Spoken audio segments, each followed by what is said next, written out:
motherfucking read. They just passing them along and passing them along. Now, the smartest kid in the class is saying, fuck it, why go to school? I can just get this GED and it's equivalent. And I'll be saving time. Because I can do as much with the GED as I can do with the damn diploma. Because just because I got a diploma don't mean my ass can read. Right. You know what I'm saying? Like, I mean, these are the things that, you know, I mean, some things, like I said, like how we first started, you can blame yourself and forgive yourself for certain things. And then some things is influenced by the media and society today. But that right there, that's one of them things, bro, where you got to own up to your shit. You know, laws is even passed because we vote for these laws. Don't nobody just come up and say, hey, we're going to make a new law today. Ain't nobody, I just thought we just needed to make this law. Nah, we vote for shit. That's what the democratic process is all about. Or sometimes when we don't vote, they get laws put in place. You know what I'm saying? So that's why it was so important for us to get to those polls, and we didn't. You know what I'm saying? So now we have to wait it out and see what the outcome's going to be. But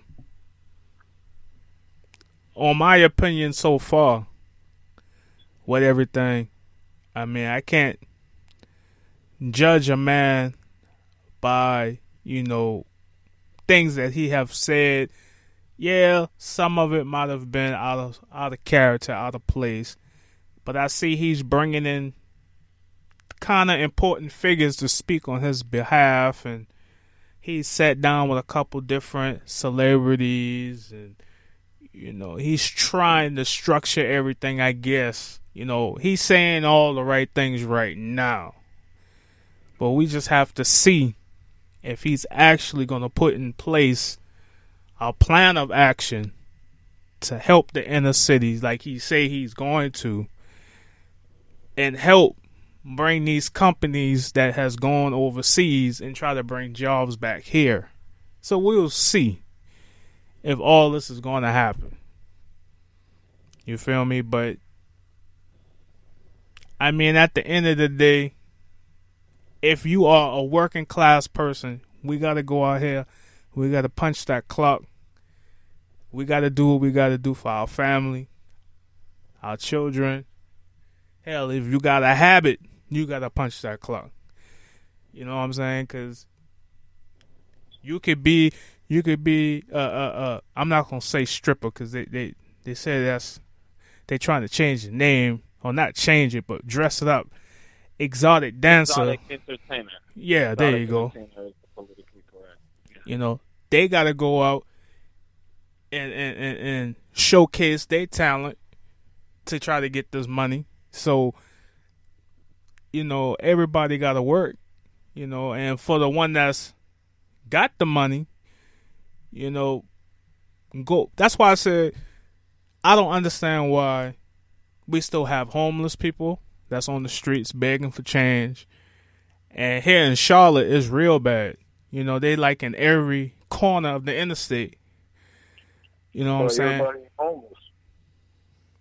No, you're right. Not everybody, because there's some up there that's making it as a hustle. Yeah, they're making it a hustle. You know what I'm saying? And they're making it bad for the ones that is, because you don't know who's who. You know what I'm saying? But I'm just saying, with people who have the wealth, that have the money, they well off, we should have more women and children shelters, or not even separate. If it's a family, have a shelter where the father doesn't have to be separated from his kids and his wife. Do it to where they all could be together. You know what I'm saying? Or something in that nature, or have a program, which they probably do, but have more programs where you can get people that doesn't have jobs. Get them into some type of program if they need to get their GED, or, you know, help them finish out some courses to get their degree, or just help them get a job, period. You know, it's things that we could do. You know what I'm saying? So that's why I be sitting and I be like, man, I see this guy on the corner every day when I go to work. He's out there like clockwork. And I'm thinking, okay, either two things. Either he has a disability where he can't go and find a job, or he chooses not to and stand on this corner every day to try to get a dime, to try to either promote his habit, which is, it could be drugs, alcohol, whatever. You know what I'm saying? You take the time and energy to stand out here, you could take the time and energy to find somewhere to get help. You know what I'm saying? Okay. Not to cut you off. No, go ahead. I got a question for you. Yeah. And it's just, I used to think the same way. But, we have to, one of the reasons why I know that there's a lot of homeless people more, and there's probably going to even be more homeless people in the future, is because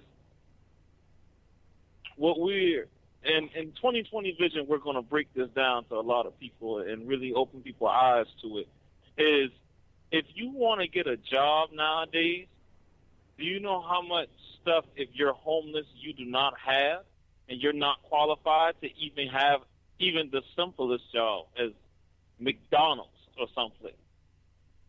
Because let's look at a job application. Number one, there's very few people or places that actually do physical applications now. Now everything's online. A lot of homeless people don't have that authority to even go online. And there's going to be a couple of people that say, well, we got public libraries, but even to get a library card, you have to have a physical address. So how are you going to get... I'm going to pause you right there. They do have some places like SC Works that's willing to help people who don't have access to do all of that, even to help people get a bus card that's homeless and stuff like that right there. But continue on. Granted, and you're absolutely right, there's very few places. But let's look at the resources that we have. All these resources are government-funded agencies. Through trickle-down economics, by the time the money gets to these agencies, it's barely any money left. And every single year, instead of putting money into these agencies, the government snatches money away from these agencies. So, I mean, for the homeless Joe, if Joe got a habit, hey, best of luck to him. But if Joe is an average person who's trying to, you know what I'm saying, do the right thing, he going to have some obstacles just to get something as simple as an identification card. Hell, I went to an agency the other day, and they asked me for not one but two forms of ID.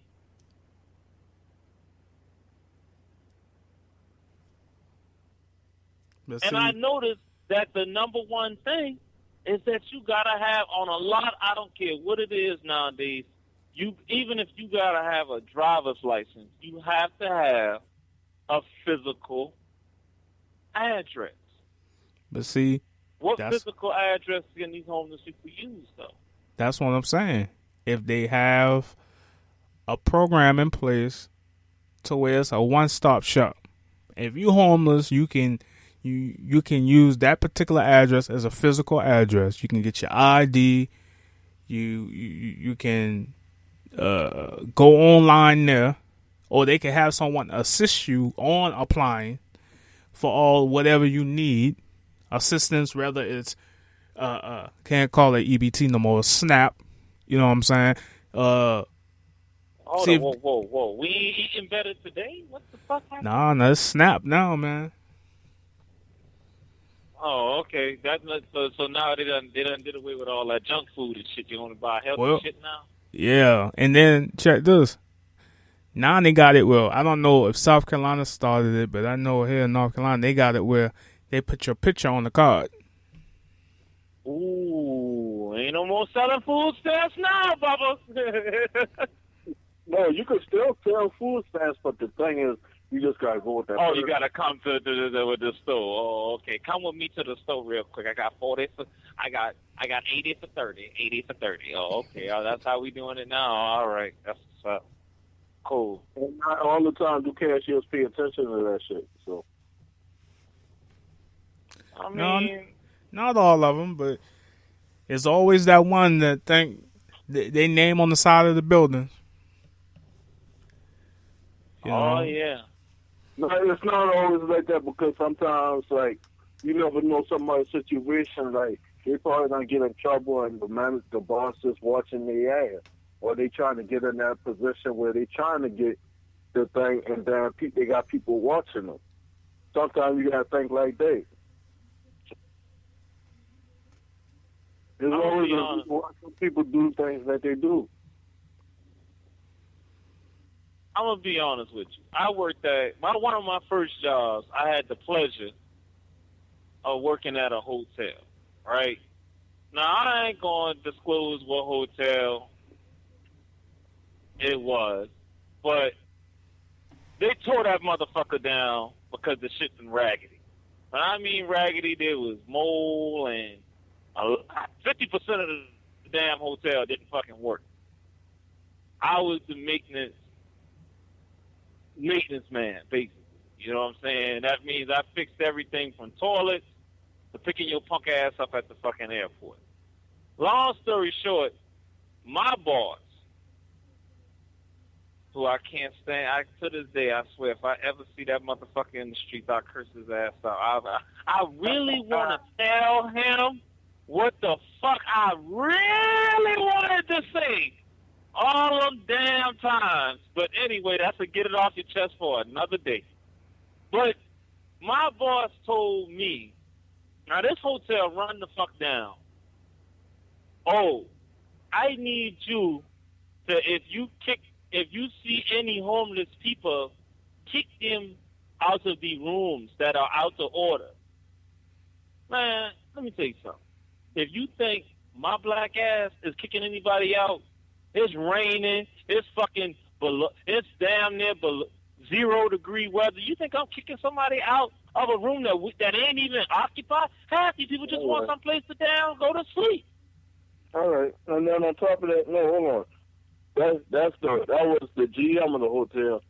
Your manager was a fucking pimp and was damn selling the rooms with pussy in them. I mean, you gonna really just put them out there like that, bro?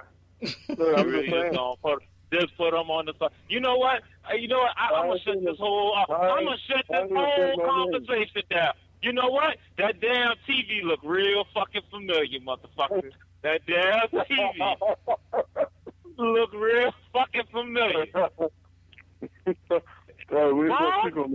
You see this shit, right? You see this, right? Boss, that damn TV had look real fucking familiar. But I ain't gonna say nothing. 'Cause I ain't gonna put nobody out there like that.